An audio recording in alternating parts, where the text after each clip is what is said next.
Brent here from American English with this guy, and in today's English lesson we are going to talk about all of the English vocabulary terms, all of the phrasal verbs that we use when it comes to fall cleanup. And the first thing we probably should talk about is what the heck is fall cleanup? Well, in the United States we don't say autumn very often, you know, that time of the year right before winter and right after summer. Yeah, we mostly use fall. And before winter comes and the snow starts falling, we have to clean up or pick up our yards. Americans, I'm in my neighborhood right now, you can see most of them have a lot of grass. And we love our trees, but in the fall, those leaves turn color and they look beautiful for a while, but then they fall, which is, I think, where we get the name of the season. This is early fall, so there are still a lot of leaves that have to fall, but today my job for fall cleanup is to pick the ones that have fallen. I'm gonna show you my shed, talk about hedge clippers, talk about lawnmower, all that kind of stuff. If that sounds like a fun lesson to you, well, stay tuned and I promise you are going to learn lots of English. The first thing we should talk about for fall cleanup is what should you wear? Because it's often a pretty dirty job. So I might call what I'm wearing my work clothes. So it's a old sweatshirt, I have a t-shirt on underneath, I have some really comfortable pants, I have this hat, I don't care if it gets dirty, and my shoes. I have on my lawn cutting shoes. I'd like to talk about them next. All right, my lawn cutting shoes. First, I have to take off my shoes, and I'll just take off one, but it's an English phrasal verb there. So this is my lawn cutting shoe. I have two of them. I have a pair of lawn cutting shoes or grass cutting shoes, and you can see that they are all stained. They're pretty gross, but they're stained green. Stain, it can be a noun. There's a green stain right there, or it can be a verb. These are stained green. Basically, my lawn cutting shoes are my shoes I used to wear, or I once wore, but then they got old. Like this part here, we call that the tread. That's what makes your feet stick to the ground so you don't slip. Well, the tread starts to wear. They get a little dirty. They start to fall apart. So then I use them as my lawn cutting shoes. It's a little windy out here, but my shoes are made by a company called New Balance. They're an American company, which is cool, but I call them my dad shoes, and there have been some questions about that recently. I mentioned it in a lesson about a budget hotel, so I got a couple questions. What are dad shoes? Well, because they're from the name brand New Balance, like nobody young wears those kinds of shoes, so they're not like Nike or Adidas. That's how we say that company in the United States, by the way. So they're just my dad shoes. Like, young people don't want to wear them. So I say I'm wearing dad shoes. And the current shoes that I'm wearing, let's go look at them for a second. All right, this is the current pair of shoes that I'm wearing. If I could hold both of them, it would be a pair of shoes, but it's only one. Did you notice it's blue? I don't really want to wear blue shoes, but because of the pandemic and they're made here in the United States, they stopped making the color of shoes that I normally like to wear, either black or kind of gray. Everybody bought those up, so all I had left was the blue ones. Bought those up. Ooh. English phrasal verb. They bought them up. There are no more to buy. Next, let's move on to the shed. And we'll talk about some tools of the trade. Tools of the trade. That's a term we sometimes use for things that will help you do a job. Like, I'm a teacher. At school, Some of my tools of the trade is a whiteboard. I might use a computer, those kind of things. Maybe a pen or a pencil. Those are my tools of the trade. Today, the first tool of my trade is going to be the lawnmower. I held my shed door together with a bungee cord. Hey, if you're a channel member, by the way, during the live chats, there is an emoji of this shed if you ever want to use it. That bad boy is my lawnmower. The first thing I always do before I mow my lawn is check to make sure that it is full of gas. Looks like it might be about half full of gas, so I'll try to fill up the tank with a little bit more gas. But it doesn't sound like I have a lot of gas left. I may have to make a run to the store to get more gas eventually.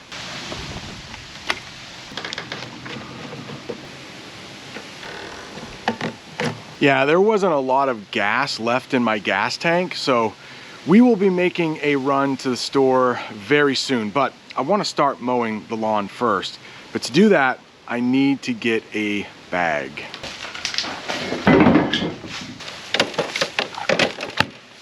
Yeah, I attached that bag to my lawnmower. Now, this is not a lawn bag. We will be using a lawn bag very soon. The next thing I'm going to do is start my lawn mower up. Start up. I need to start it up. And to do that, I need to pull on the cord. That thing is the cord.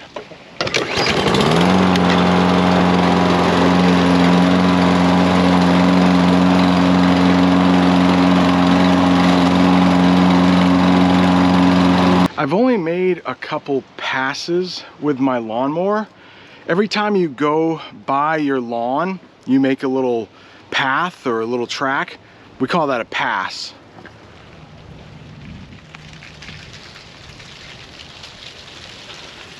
So I've only made a couple passes with my lawnmower, and I already need to empty the bag. We'll do that in just a second, but I want to teach you the term missed a spot.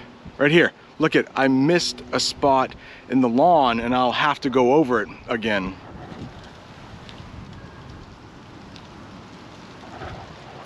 You see that part? On either side there is a pass, but I missed the middle. I missed a spot. A lot of Americans would normally rake up those leaves. Ooh, another English phrasal verb.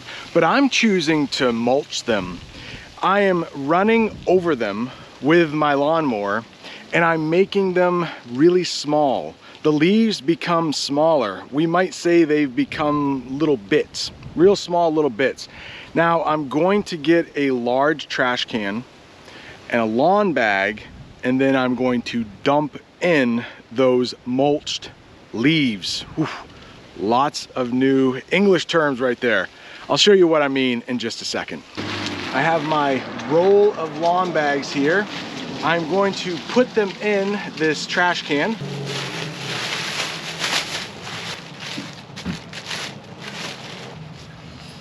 See all the mulched leaves? They're little bits now.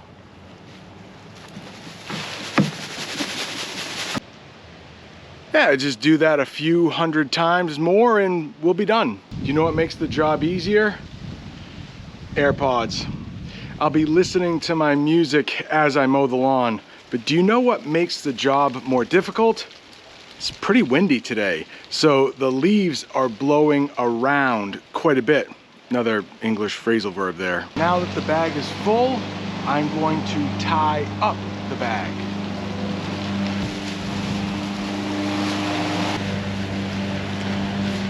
Everything's just a little harder today because of the wind.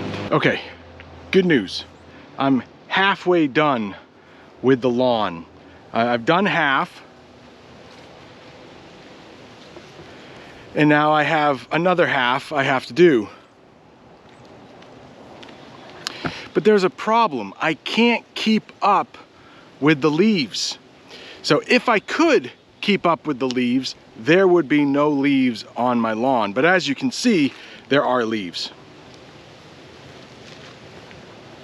So just as quickly as I mow up the leaves or pick up the leaves or mulch up the leaves, whole lot of phrasal verbs there, more leaves fall from the trees. So I can't keep up. The next thing that's bothering me is this thing. We might call it a bush. We might call it a hedge, but I need to cut back this hedge, or I need to trim up this hedge. They both basically mean the same thing. Now, notice I didn't say I need to cut down this hedge or I need to cut down this bush.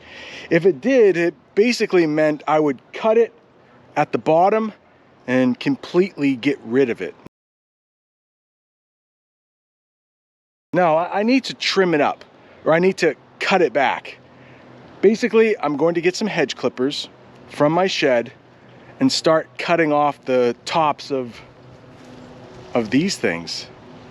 I don't even know what you call them in English. Maybe we could call them leaves, I guess. They're not really branches. Those are found on trees, so let's just stick with leaves. But sometimes when you don't know something in English, you can just say, oh, you know those things at the end of the bushes or the end of the hedges. Yeah, those things. Or that stuff. Things and stuff work really well when you don't know the exact word. Yeah, I broke that shed door last summer during a live lesson. I don't know if it's still up on the channel. You can probably check. Ooh, I see my hedge clippers. If I can get through the door.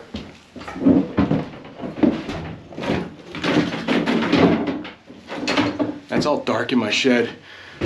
Sometimes creatures live in here, so I'm not going to stay too long, but we might call these hedge trimmers.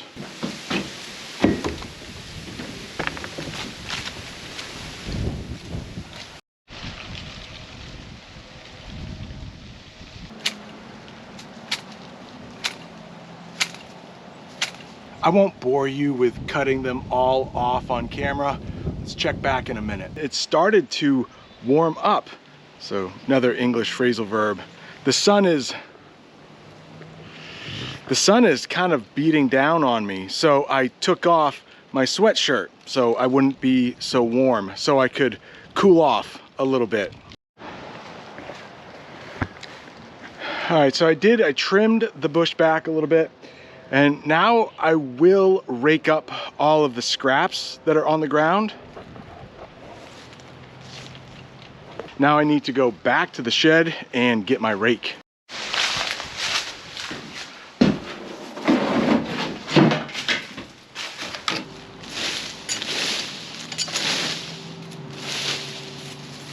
What do you know? I didn't have to gas up.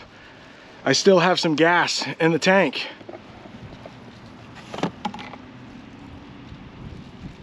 Not a lot, but I was able to finish. I'm gonna put away my tools of the trade.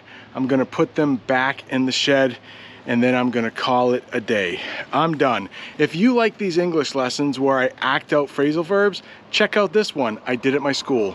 Thanks for watching. See you next time.